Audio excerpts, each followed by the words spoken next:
QAnon loons caravan of crazy, Psycho Morrison crashes at press club, how to vote checks won't solve aged care crisis, and the good news is on B-Bricks. This is The Week on Wednesday. Hello and welcome to The Week on Wednesday. I am joined by the great, the glorious, the best-selling author of QAnon and On, A Short and Shocking History of Internet Conspiracy Cults, and the human mother of puppies, Van Badham. How are you, Van? Well, as you can see, I have a puppy on my lap. He is very cute. It is very cold, and I'm feeling particularly motherly towards this little hound at the moment. Look at him. Look at his cute little face. He is very, very cute. I love him. Well, you may not hear as much from Germanicus today because he does seem quite sleepy. I think he's trying to sleep away the cold. But Van, we've got lots to talk about today. We do. What a week it's been. It's been a big week. It has been a huge, huge week. And I want to start, because I think it's most topical, given your book, QAnon and On, and the book is going really well. The book is going really well. I found out the other day that there's a library that has it, and it's got a waiting list that's 30 people long. And that makes me so excited because that means there are 30 people who are using their library, and libraries are great. If you haven't bought a copy of the book or can't buy a copy of the book for whatever reason, it happens, it's all good. Can I just say, visit your local library. They will order it in for you. That's very exciting. But also, I am going to be at Adelaide Writers' Week. I've got other writers' festivals coming up around the country. There are rumours that I'll be in New South Wales. There are rumours that I'm going to be at various regional festivals in Victoria. But I'm definitely at Adelaide on March the 5th. So if you have a copy of QAnon and On and you want me to sign it and, put a big love heart in your face in the dedication, that's totally fine.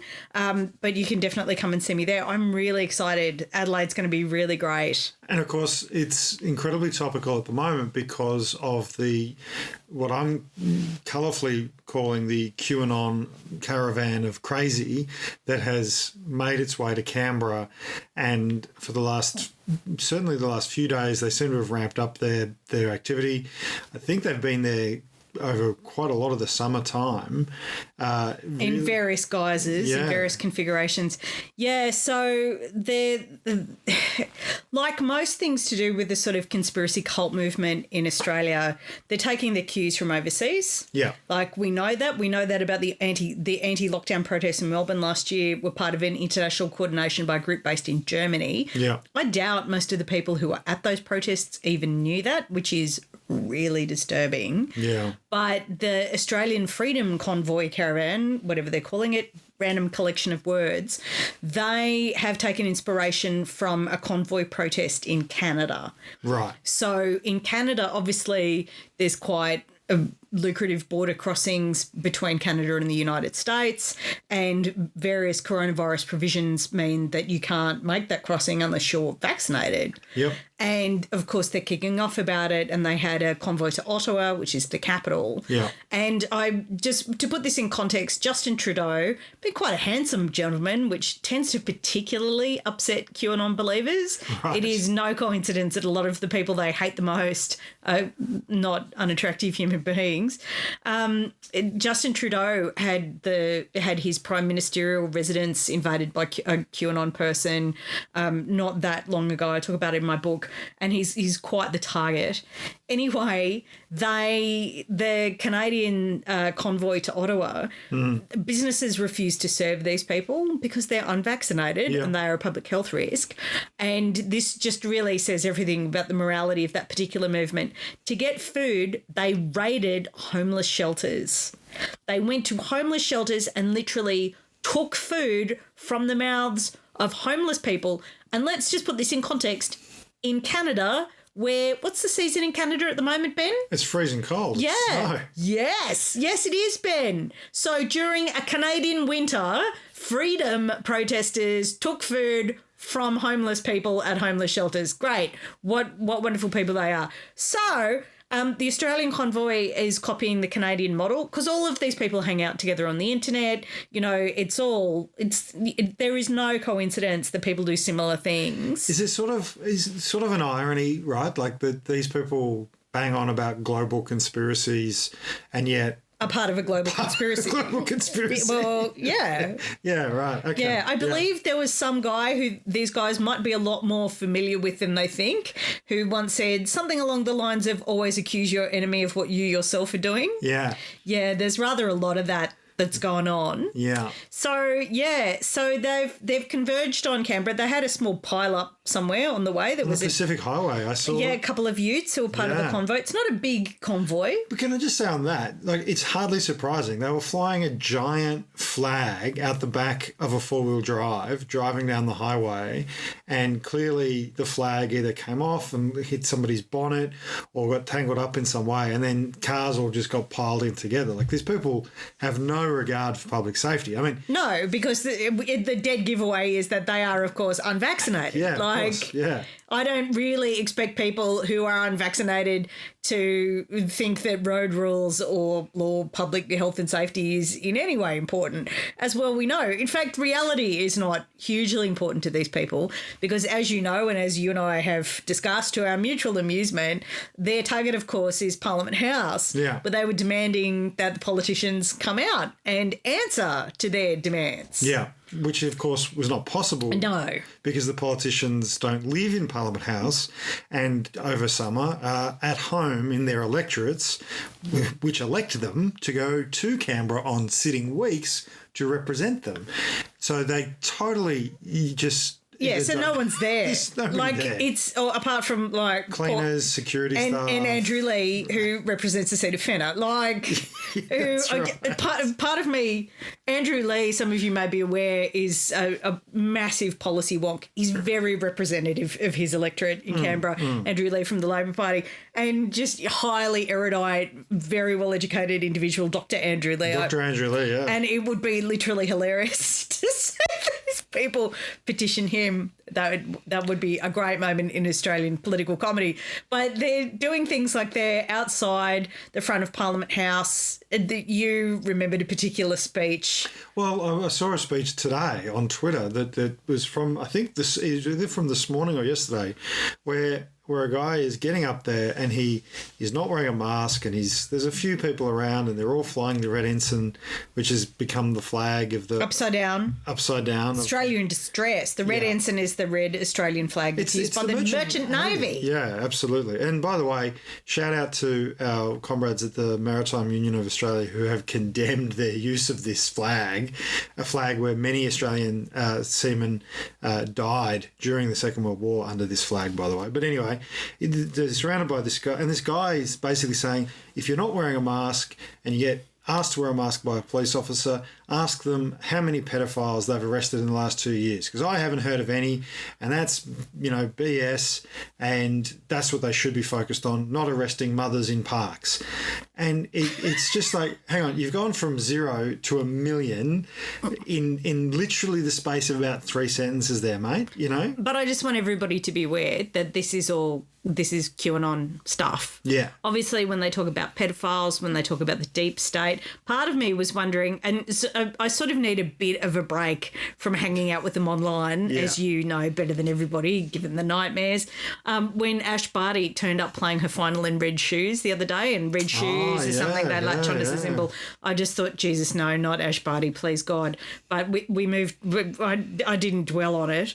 But you see these little snippets of QAnon ideas, but they're really dangerous, these people. They are genuinely dangerous because reality doesn't touch them anymore, and people who can justify these insane extremist positions to themselves can justify anything. There was an extraordinary article that appeared this week that Cam Smith, who calls himself @Sexenheimer on Twitter, who I certainly recommend everybody follow. Follow him. Do not necessarily share some of the content, but certainly be aware of it, because he posts things from the far right and that sort of community all the time. He's quite brilliant.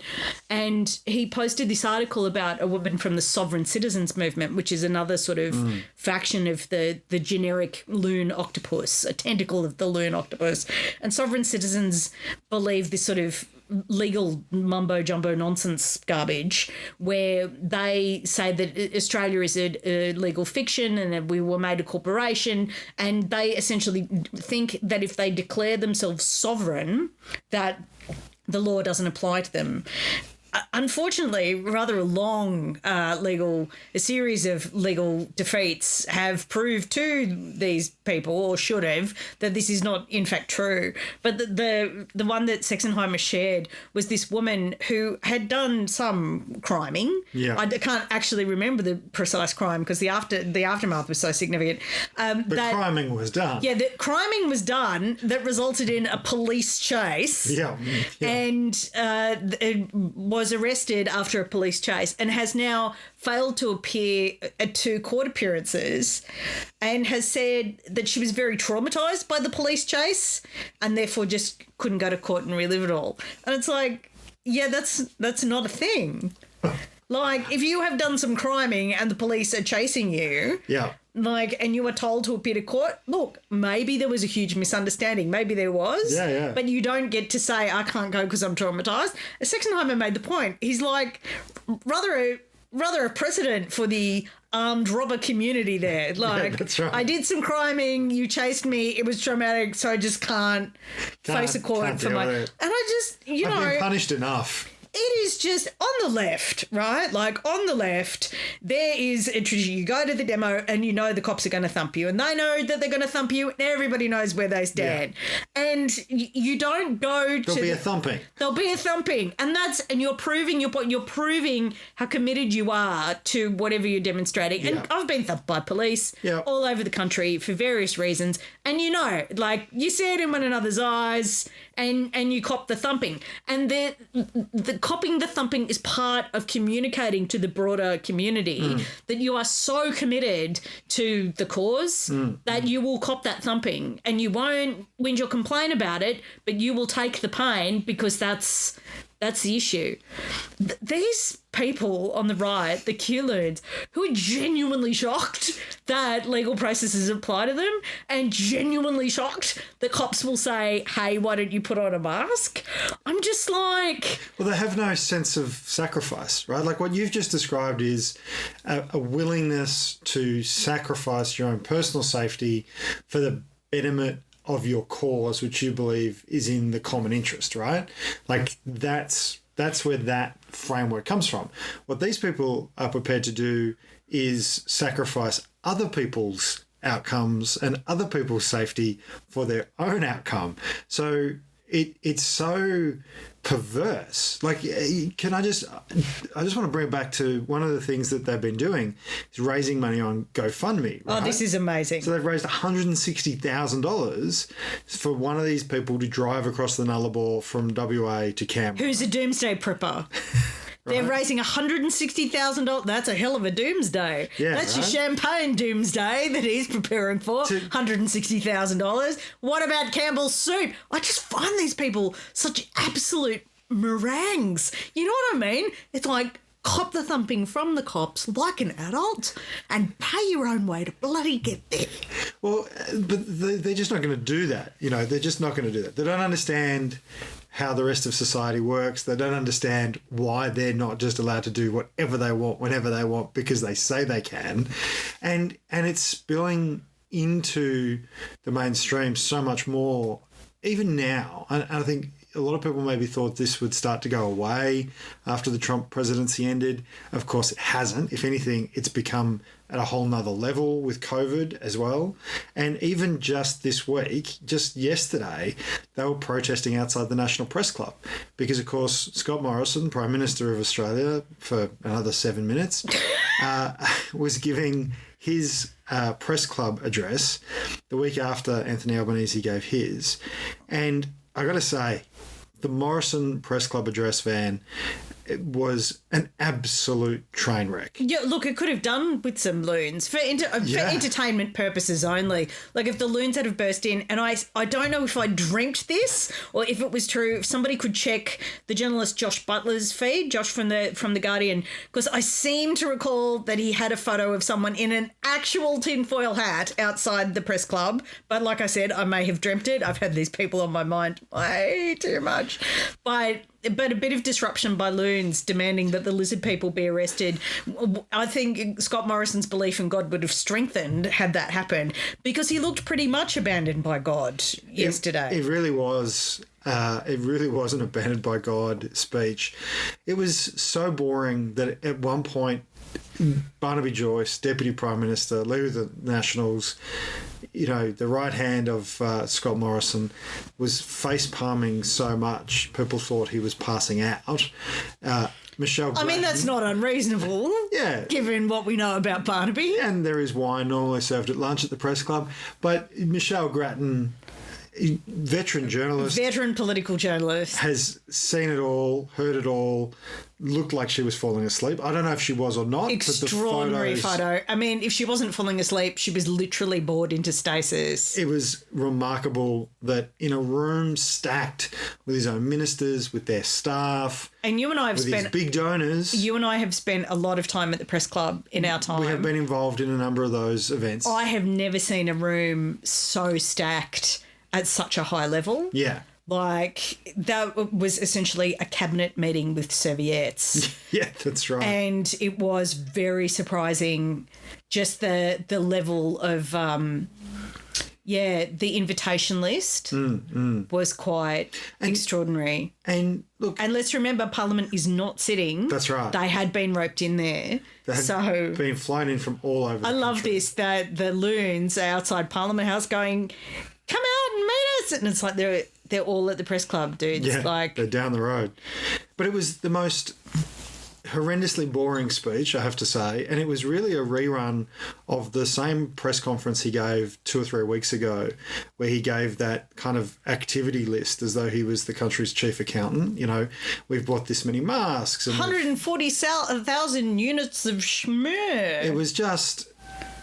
It sort of opened with this piece where you thought maybe he was going to take responsibility, and it's been a tough summer, and there was a sense of it, like a foreshadowing of contrition. Yeah, and it was kind of amazing. So he was like, it's been really hard, and people make mistakes, and I've made mistakes. But the speech literally went to, yes, I understand a lot of people are blaming me, and he said the words, but you've just got to tough it out. Yeah. Like, how you're blaming me because you're a bit weak. Yeah. And when you stop blaming, like, if you want to be strong, you just have to stop blaming me. Literally gaslighting the population. It's like, no, you have screwed everything up. We are an island nation.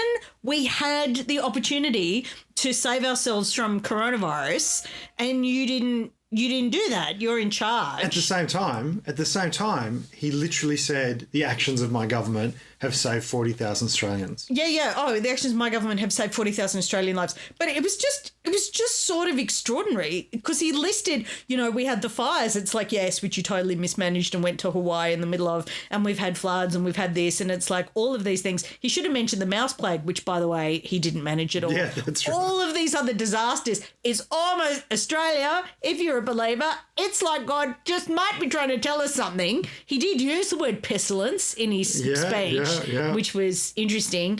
And, it was terrible. It was just terrible. And so he lists all these disasters. It's like, yes, and you also screwed that up. And he mentioned the community and aged care. It's like, yes, who you've abandoned, small businesses. Yes, who the ridiculous let it rip policy has totally stuffed around. Like, all of these sectors that have suffered because of his mismanagement, and then turned it on us. But you're only blaming me because, you've just got to tough it out and go through it. You've got to push through. You just got to push through. Yeah. Oh, my God. We rely on our values, he said. We rely on our values. And apparently Morrison's values are, it's everybody else's fault. Yeah, they're literally his values. Like, blamed literally everyone. He tried to throw the Therapeutic Goods Administration under the bus. Yeah, and he got pulled up on that in the questions. And he did. And Michael Pascoe wrote an article about it today, saying because he said, oh, yes, well, we didn't get the rats because the Therapeutic Goods Administration didn't pass them. And, of course, Michael Pascoe, who is a wonderful journalist and who has been around a long time and whose years of niceties and politeness are fortunately far behind him, and he's got the statement from the TGA from like August last year saying, we are waiting from a signal from the government. Yeah. It was It was a remarkably boring speech in so many ways. And so infuriating at the same time. That's really difficult to pull off. Because it was also things like saying, there are more Australians in work than ever before. Nothing makes me happier than to see young people... Nothing puts a greater smile on my face. Yeah, than to see young people in a job. And I'm going, this is the guy who a week ago was trying to put children in forklifts. How does he not understand that his disconnection from the reality of people is actually damaging him? Constantly coming back to these headline data points, this sort of, unemployment is the best it's ever been. And which is statistically untrue because of 30 years of full employment policy between 1945 and 1975. But Sally McManus makes the point, right? The leader of the trade union movement made the point, but hang on a minute, more people are in multiple jobs than ever before. More people have insecure work than ever before. Most of the jobs that you've created are casual and have no job security. And if we were actually at a point of full employment, that is, people are not underemployed and everyone is fully utilised, then surely wages would be going up, but they're not. All of these headline stats that he likes to try and use. More apprentices. It's like, hang on a minute. You've brought in more apprentices after you cut 140,000 But he met an apprentice. That was a favourite of me. He's met one apprentice. I met an apprentice the other day and I was like, well, that's amazing, Scott. That's incredible. I'm surprised they let you out of the compound for that long. The whole thing was really just bizarre. It was boring. It was bizarre. It was headline stats. It was basically all the things that they teach you not to do when you're trying to win an argument, right? Don't just list off stats. Actually engage with people. Try and relate to their experience. Make what you're talking about relevant to them. He didn't do any of that. Of course, there were some announcements made, not many, given it was, start of an election year, and even they were bizarre.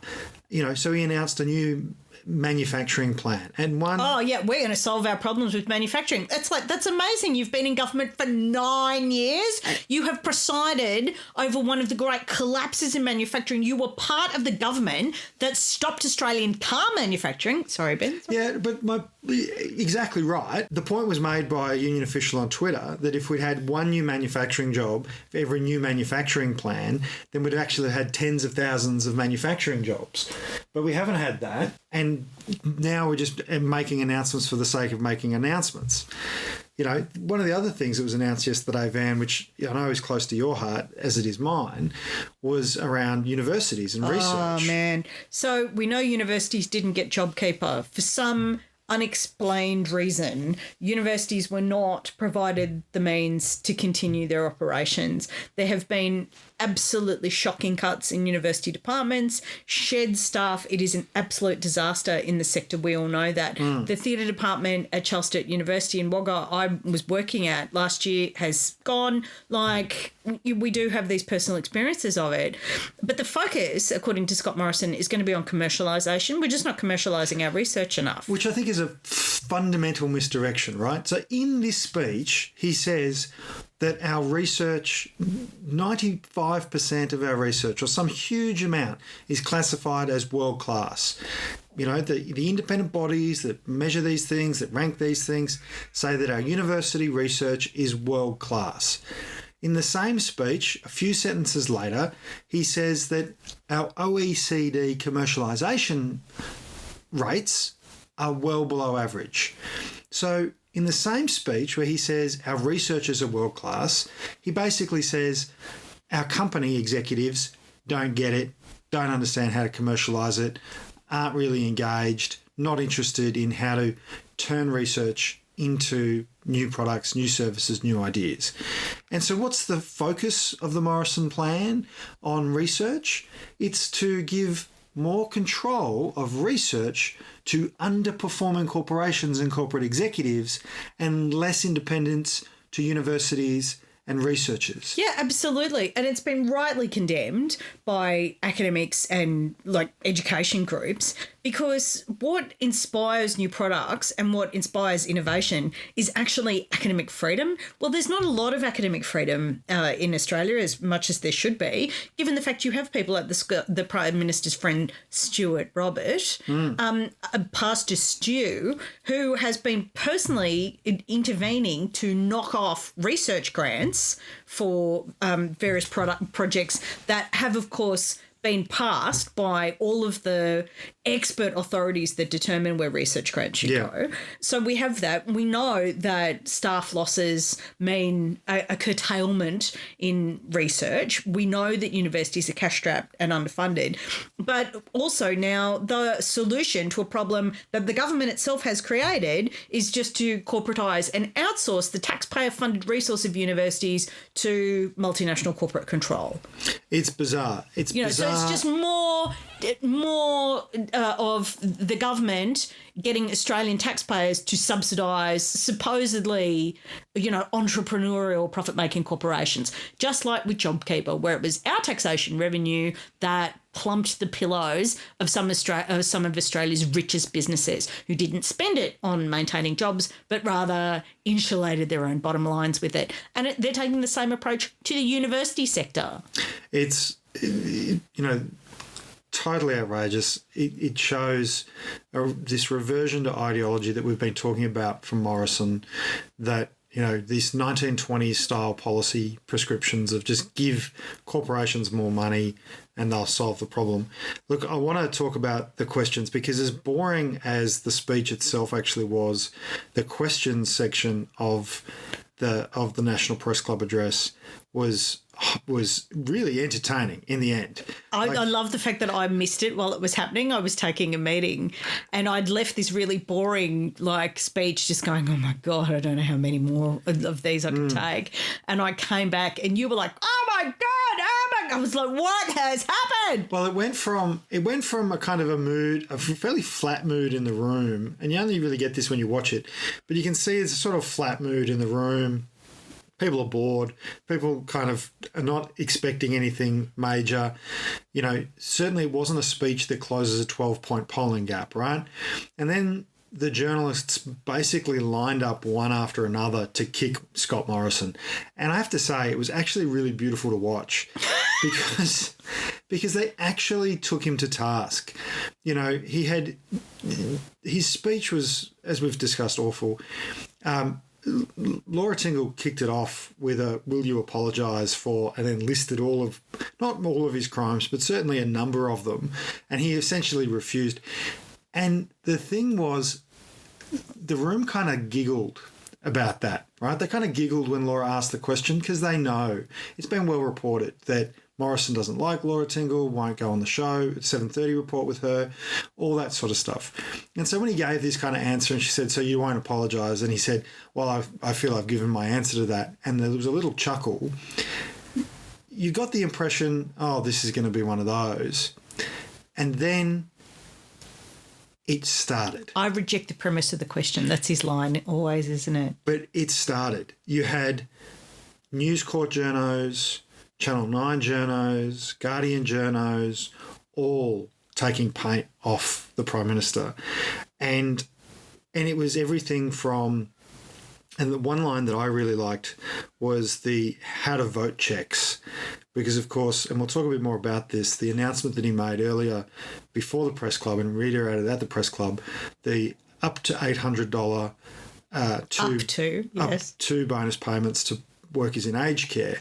One of the journalists said, do you really believe that your how to vote checks will help you win the election? It was a question like that. It was really just an absolute corker. And it carried on. Sky News, the reporter from Sky News asked him how much a litre of milk costs, how much a loaf of bread, a litre of petrol and a rat test costs. And it's not even that he didn't know the answer, it's that he couldn't provide any kind of answer other than, I'm not going to pretend to know. I'll leave that up to you to decide what that means. Oh, and that really was, I think, a hand grenade that he didn't. It was a hand grenade he was supposed to throw at the enemy that he actually threw at himself. Yeah. And the whole country watched him blow up. And this is the thing, right? Like, as you say, we've been involved in some of these things before, and you're going to get that kind of question when you're talking about cost of living. How many people are in the Prime Minister's office? Like 300 employees or something insane. And you could see there was a moment. He took a beat, he shuffled his papers, he answered the first part of the question, which wasn't about the prices, and then he started to panic because clearly he probably had like the price of a litre of milk rather than a loaf of bread, and maybe he had some other thing as well. But they didn't have those specific things. And he just couldn't answer the question. He just didn't answer it. And now today, all day today, he's been out trying to spin the fact that he's not out of touch because he doesn't know the answer to this question. Stuart Robert has literally gone out today and said... Oh, I've got it. I will read it to you. It is too good. It is remarkable what Stuart Robert has said. It's one of the most sexist pieces of claptrap a minister has said this week. Okay, so RN Breakfast on the ABC tweeted this morning. The Prime Minister has been accused of being out of touch after he couldn't name the price of bread and milk. His friend and colleague, Stuart Robert MP, says that if Scott Morrison's wife Jen was with him, she'd be able to, and I quote, rattle off those prices. So now we have cabinet ministers who are using Jenny as a human shield, which has become something of a habit of the Prime Ministers, and it's interesting to see it spread out further. Jenny, of course, has a way of clarifying things, like after she had to explain to Scott Morrison why our Prime Minister, the head of our government, that rape was bad in the wake of the Brittany Higgins allegations. It is just totally extraordinary. Because the thing is, it's one thing to be, and Paul Keating famously didn't know the price of milk or something in a debate with John Howard. And when I've been trying to run macroeconomic reform, and gave an answer like that. But if you're Scott Morrison and your entire image is based around, I'm a daggy dad. I'm such a daggy dad. Yeah. Here's me at the football. Here's me drinking a beer. Here's me cooking a curry at home. Well, how interesting that you're cooking a curry at home, but you don't actually know the price of any of the ingredients. And that's really the hypocrisy, right? And that's the issue. That he has pretended to be this everyman, but the reality is he's not. And I think it's the dishonesty of it that really strikes at the heart of the question, because he could have said, and it would be perfectly legitimate in my mind for a Prime Minister to say, I'm the Prime Minister of Australia.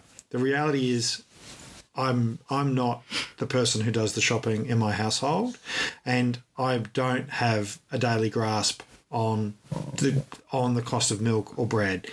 But what I do know is that I get Treasury briefings about the cost of living, about inflation, about what's happening in the economy and how that impacts real people. And I also have real conversations with real people about those issues.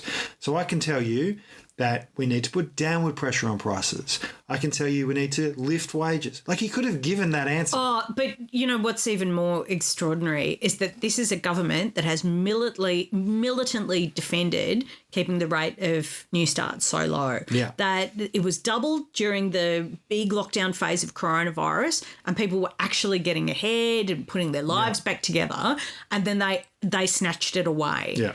And they have just consistently defended insisting that people can live on $44 a day.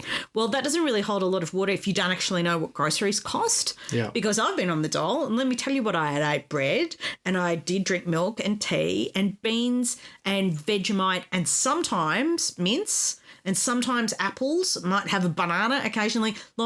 You are counting every penny when you are on the dole because you have no choice. There is no daddy to look after you. You're not inheriting a home from your parents and renting out rooms. That's not how that particular experience works. And I think, so Hugh Remington, who's an old school newsman, he tweeted that today. He was just like, if you're going to force Australians to live on $44 a day, how the hell do you not know what bread costs? And it then continued, right?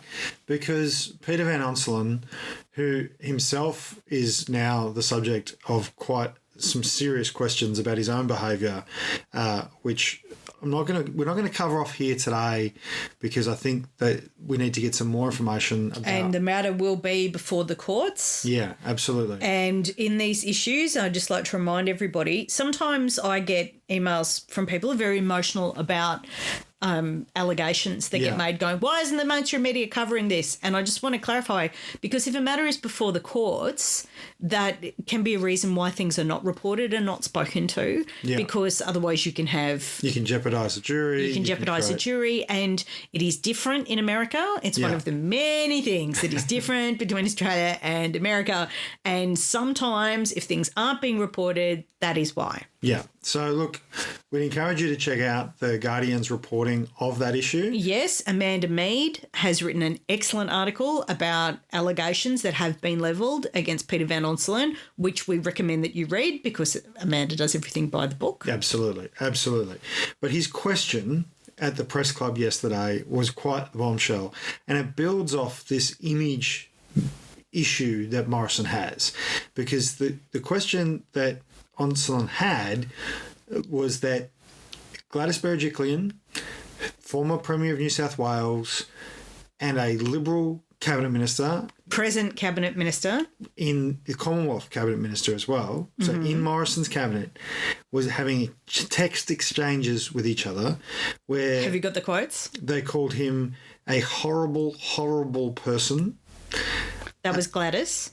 A total psycho. That was the Cabinet Minister.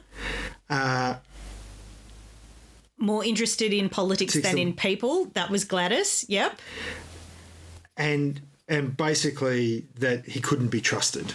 And he was a fraud. A fraud, and that was the Cabinet Minister. So someone who is in the government of this country with Scott Morrison, one of the people who would have participated in the vote to either make him or not make him Prime Minister of this country, believes he is a fraud and a psycho. And he just didn't have an answer to it. You could see it was almost like that scene in The Simpsons. He rejected the premise of the question. Well, basically he did. He just said, well, I obviously disagree with that characterisation and I'm not familiar with the context of what you're putting to me or who said those things. You could almost see his little tiny black heart breaking as he absorbed what was happening, and the mood in the room shifted. It had been flat, it fell through the floor, because remember, the room is stacked with cabinet ministers and their staff. There is a good chance that the author of those particular comments was in the room. And if not the author, certainly somebody who knows the author. You know, these things don't tend to be... If you're having a communication with somebody in your faction or your party, chances are you've expressed that to more than one person in that same little group. And it's not like Gladys Berejiklian is in a tiny faction of the Liberal Party in New South Wales. There are more than one minister from that faction of the Liberal Party of New South Wales in the Commonwealth. There's a good chance they all have those little conversations. And let's remember, like, Peter Van Onselen wasn't co-sharing the account with Gladys Berejiklian. That's right. Like, someone has shared that conversation with Peter Van Onselen. Like, Benjamin, you and I aren't really in the habit of screen capping our messages to one another or to our friends. Like, you only do that for a very specific targeted reason. So somebody who is in the caucus, in the cabinet with Scott Morrison, a coalition colleague, is having that conversation with the Liberal former Premier of New South Wales and making a decision to share it. Absolutely.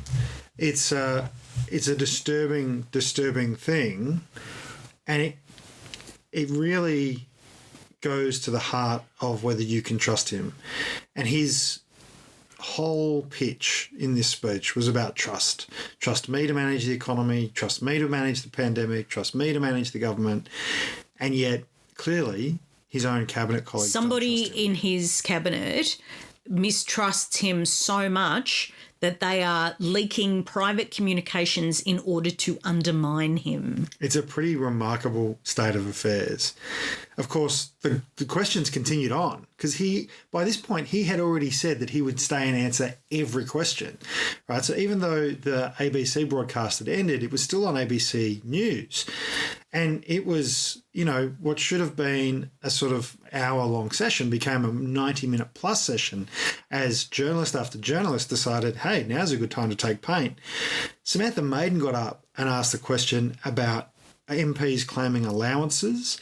And this is where I want us to kind of move into talking about what he promised for aged care workers. Because Samantha Maiden asked the question, and the way she framed it, I thought was really good, right? So Morrison gets up and announces that aged care workers can get up to $800 in two $400 retention bonuses, right? At the same time... One of which is theoretically the week of the election. No, theoretically the week he would call the election. Right. Right? So the very last week of April. And Samantha Maiden makes the point that a sitting MP and many of the people in that room would actually get paid more allowance to stay in their own properties, homes they own in Canberra, than that $800 just for a single sitting week. And that in some cases, MPs have claimed upwards of $150,000 for allowances over the course of their time in Parliament.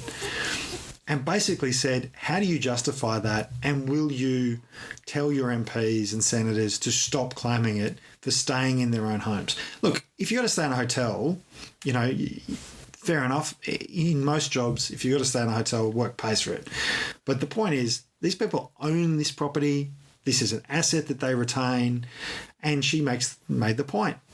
The Defence Force, you can't do that. In Commonwealth Public Service, you can't do that. There's a whole range of rules that stop people doing that. Will you tell your MPs to stop doing it? And Morrison just went, it's not my job. It's not my job. He basically just went, well, the people who make those rules are responsible for making those rules, and I'm sure that people are complying with the rules, and if they're not, then the people who make the rules will make sure that the rules are adhered to. It's like, mate, you're the Prime Minister. You're telling aged care workers they're such heroes that they only deserve the same as an MP gets to stay in their own home for a week. But they're heroes. They're heroes, but we don't pay them. We really appreciate them, but we're not actually going to structure any kind of pay rise. We're not going to advise fair work as the single, as the wage determinator in this field, which the government are because they set the funding arrangements for aged care. They have the power to recommend to Fair Work an increase in the award, which they should do. Yeah. Because if anything has become very clear over the course of this dreadful pandemic is that these people are really important. Well, you're absolutely right. And we've seen how when aged care systems start to fall down during the pandemic, people are actually dying. So this idea that simply paying people two $400 bonuses, which, by the way, you only get if you're full-time. Yeah, part-time. And we know that aged care is saturated with casualised and insecure labour as well. And the government has refused to put in a submission, like you've just said. In fact, Morrison dismissed the very idea at the press club yesterday when he was asked the question whether his government would put in a submission supporting an increase, because in The Guardian has reported today, providers and unions have agreed that there should be an increase, and really the Commission is waiting for a sign, a bit like the Therapeutic Goods Administration was waiting for a sign from the government that they're prepared to support this.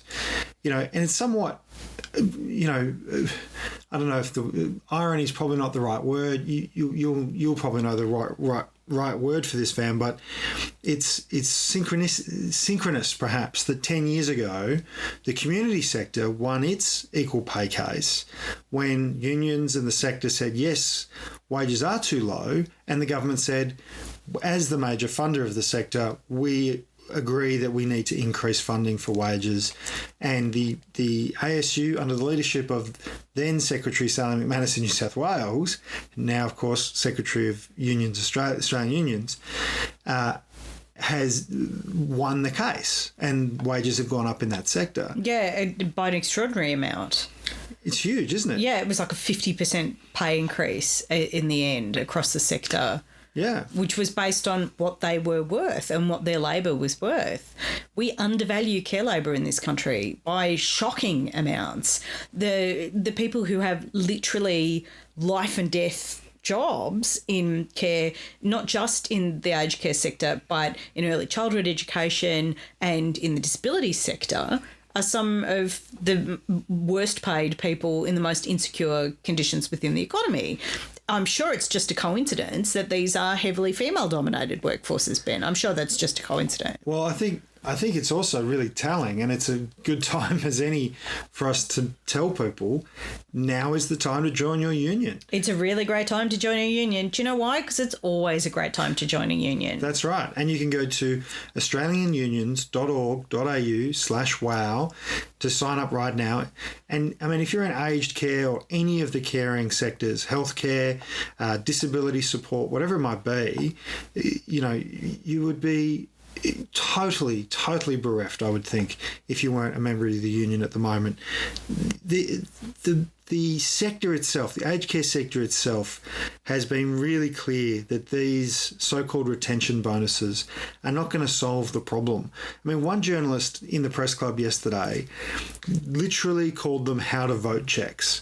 It's such a transparent attempt to placate a vast section of our community and actually not resolve the problem. No, they're just, you know, they're payoffs. It's like, you know, giving a person who's not getting enough nutrition from their diet a chocolate bar. And it's like, that doesn't really solve the fundamental problem. Yeah. And in fact, I think the HSU State Secretary in New South Wales described it as giving trinkets to people who deserve diamonds. And I think the nurses described it as a sugar hit for a starving sector. Like it's not a solution to a systemic problem. And frankly, you know, it's insulting. It also ignores the structural reality, right? Like it's a bit like the cost of bread and the cost of petrol question, in that Morrison is so disconnected from the structural reality of these people's lives that he doesn't understand that promising full-time workers a bonus in a sector where the majority of workers are not full-time doesn't help the majority of workers in the workforce at all. It doesn't help them at all, really. No, it doesn't. It doesn't help them at all. Because these are structural problems that require structural solutions, and this is not a solution at all, not remotely. And the government has shown no preparedness to actually take on the policy responsibility of looking at how these sectors of care are organised and how they're remunerated and how people work. Like, it's just more of the walking away from the actual responsibility of government. And in a way, it was completely consistent with the speech that Morrison gave yesterday, which is terrible things happen, fires happen, floods happen, pandemics happen. But if you're not toughing it out, it's all your fault. Yeah. That's really his attitude towards government. And it's like, that's not why we have government, Scott. We have government to collectively solve structural problems that we can't solve on our own. And I think one of the things that struck me, you know, building on what you've just said, is that at the same time, he's more than happy to help out his mates and big corporations. And I give this example. So Qantas, and we've talked about Qantas before. You know, Qantas is trying to terminate its staff agreement for long-haul cabin crew. So about, I think it's almost 3,000 people whose pay will be cut by up to 65%, right? They want to terminate the staff agreement, throw everyone back on a minimum conditions. All right, this is exactly what we saw at Streets Ice Cream. Were proposing something like this a couple of years ago. This is what led to the massive dispute at Carlton United Breweries. You know, all of these agreements where they just throw them out and then reduce to, you know, throw out years and years and years of negotiating and basically give staff a like it or lump it ultimatum. Yeah, and And Qantas says it has to do this because of the complexity of rostering. And I got to say, if you think rostering is too complex, I'm not sure you should be strapping people into a tin can that's full of jet fuel and shooting them into the sky at random intervals. Because if you can't roster staff, I don't know how you're rostering jet travel. I just find that extraordinary, given the fact that, like, booking flights, all of this is computerized now. I don't understand how the kind of database management that manages to book thousands and thousands and thousands of people across connections with, taking into account in different taxes, different jurisdictions, different laws, different arrival protocols. Time zones, languages. I'm genuinely confused how that can be done, but rostering is suddenly instantly more expensive. That's very curious. Well, maybe they should speak to their own IT people. I feel like it's just an attempt to get around the fact that, previously they were found to have unlawfully gotten rid of people because they wanted to break the union. This is another section of the airline that is heavily unionised. And, of course, the unions have said, well, the minister can step in here. This has got to go to the commission. The commission has to make a decision. And the minister making a statement to the commission to say, this is unnecessary, we don't believe the bargaining has been fully exhausted as yet, do not allow this to happen, would hold a lot of weight. And, of course, Morrison's minister, Michaelia Cash, has literally refused. It is a matter for the parties to resolve. Not interested in solving it. It goes to your point, Van. It's really interesting because I remember gate crashing an appearance by Michaelia Cash with some scab truck drivers in Canberra a few years ago. Malcolm Turnbull was still Prime Minister at the time. And Michaelia Cash turned up at this very small demonstration of about 35 trucks in Canberra to tell these non-union truckers that she was going to help take down the road safety remuneration tribunal, so these guys could continue to truck for less money than they deserved, and was actually proposed legislation in order to intervene in a dispute to ensure that people who do a dangerous job got paid less money. So I find it very interesting that this is a matter for the parties now, and she's... Well, it's just remarkable, and it goes to that ideology that you just mentioned.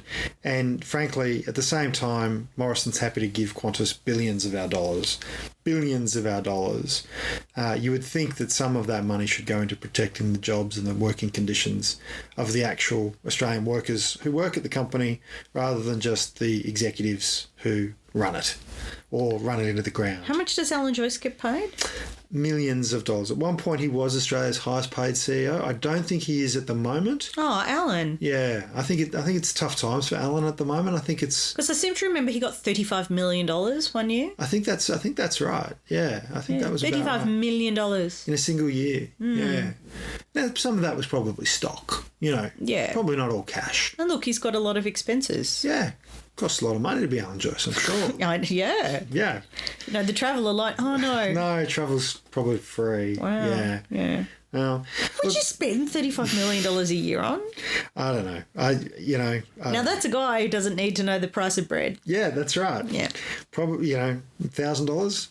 It's only one bread. How much can it possibly cost? What's it from Arrested Development? Yeah, what is right. it, a banana? Yeah. What is it worth, $10? Yeah.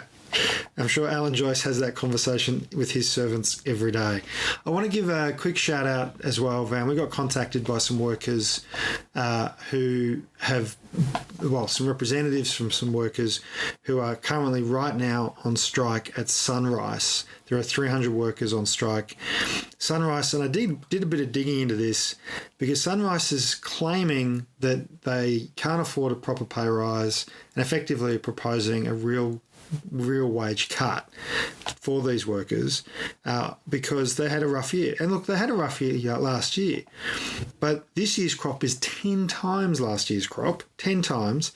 They've returned to 24-hour-a-day, 7-day-a-week processing, and they're telling the market that they're going to have 3 years of premium revenues.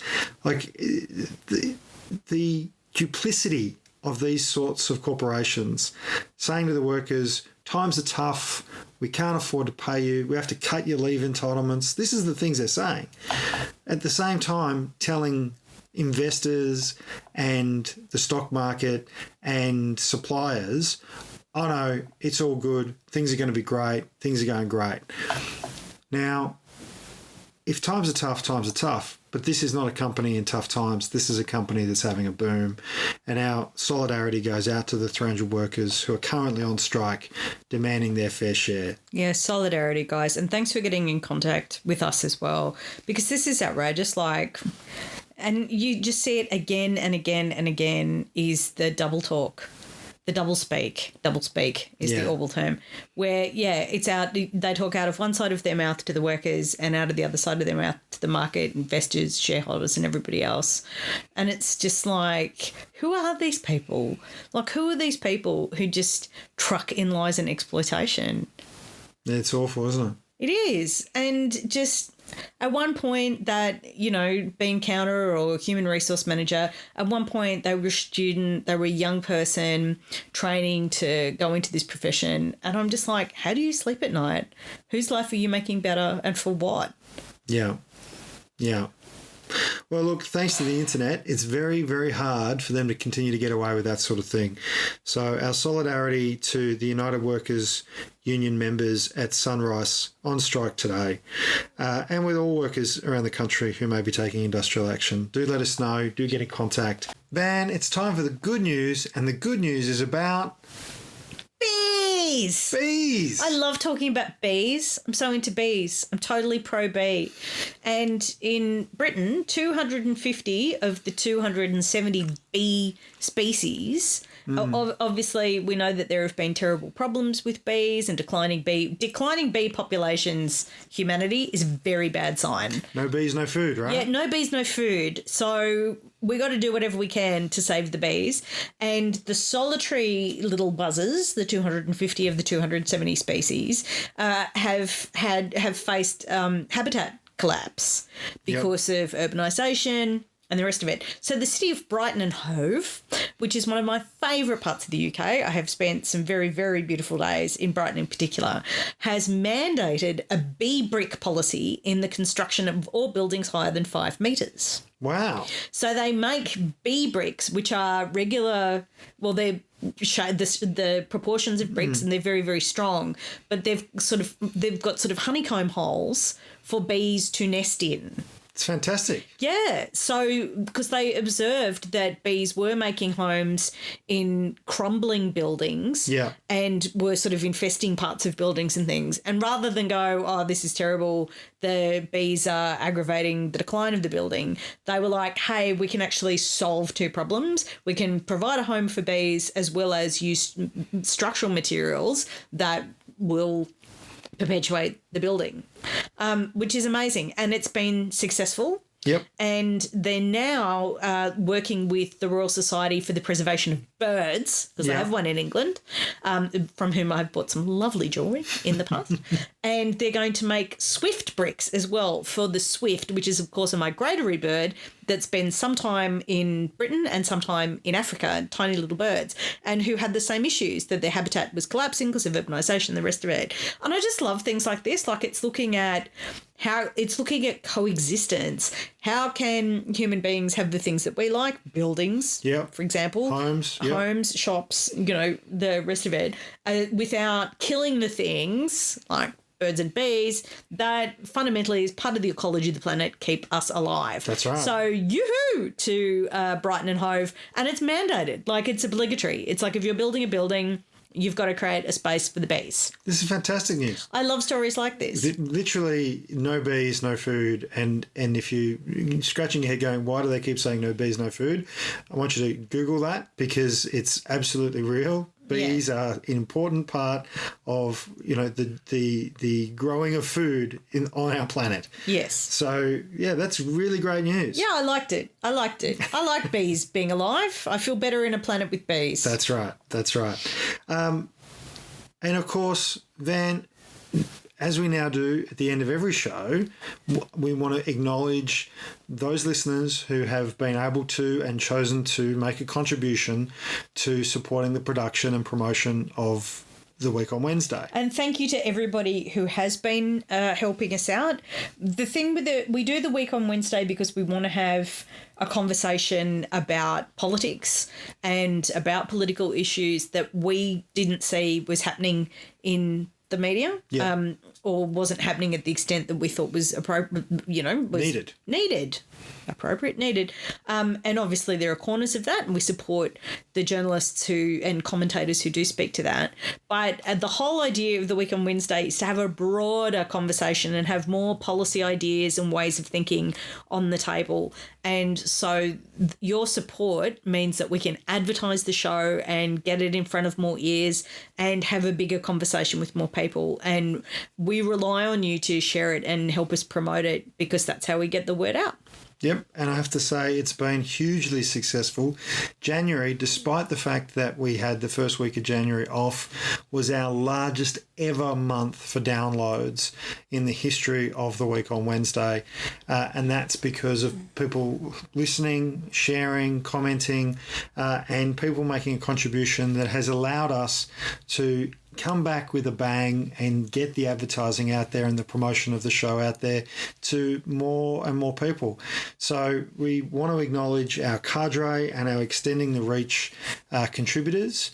Van, will you do the honours? Sure. Our cadre are Leona Gibbons, Someone, Lee Archer, Linda Cartwright, Leanne Shingles, Louise Moran, Donna Chapman, I Don't Have a Twitter, My Name is Susan, Myers, at Kerry Nash 20, Billy 3 McCabe, Cara and Will Robinson, Narissa Simon, Catagal, Lauren and Ash, Matthew Hadley, Narunga Man, John Sharpen, Peter Barth, Aaron Rollins and Louise Watson, also known as Red, White, Blue Lou.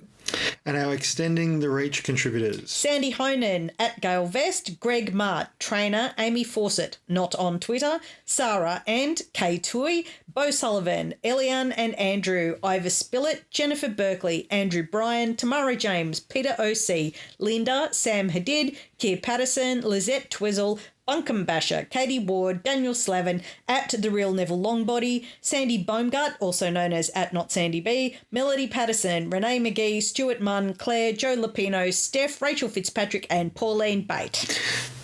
As always, we read out the name you provide, so thank you to everyone for providing your name. Or variations of it. Of course, do keep it clean, and thank you to everyone for doing that. That is the show for this week. It has been a huge week in Australian politics. The dog is still asleep. He's such a cute little man. And we will, of course, start to focus in on elections. There are some by-elections coming up in New South Wales. There will be a state election in South Australia. And, of course, the federal election. And if you have questions about anything to do with how politics works, there is no question too ridiculous. Somebody actually asked me the other day, how do I learn more about politics? And I was like, I don't know. Like, either you know or you don't know, and that seems ridiculous. So we're happy to be that service. If you have a question about how politics works in any way, elections, parties, pre-selections, anything, just hit us up. Just drop us a message. My DMs are open on Twitter. You can contact me there anytime or contact the Week on Wednesday accounts, and we'll do our best to give you an answer. Absolutely right. Don't forget, you can also join your union, australianunions.org.au/wow. Your union is always a good way of finding out how you can get more involved in what's going on in your workplace and your community. Don't forget to check out our good friends On the Job, the podcast of the Australian Union Movement, which is hosted by our good friend Francis Leach and Sally Rugg. Always interesting stories about what's going on in the workforce with them. Love you, Vanny. I love you too. Bye. Bye.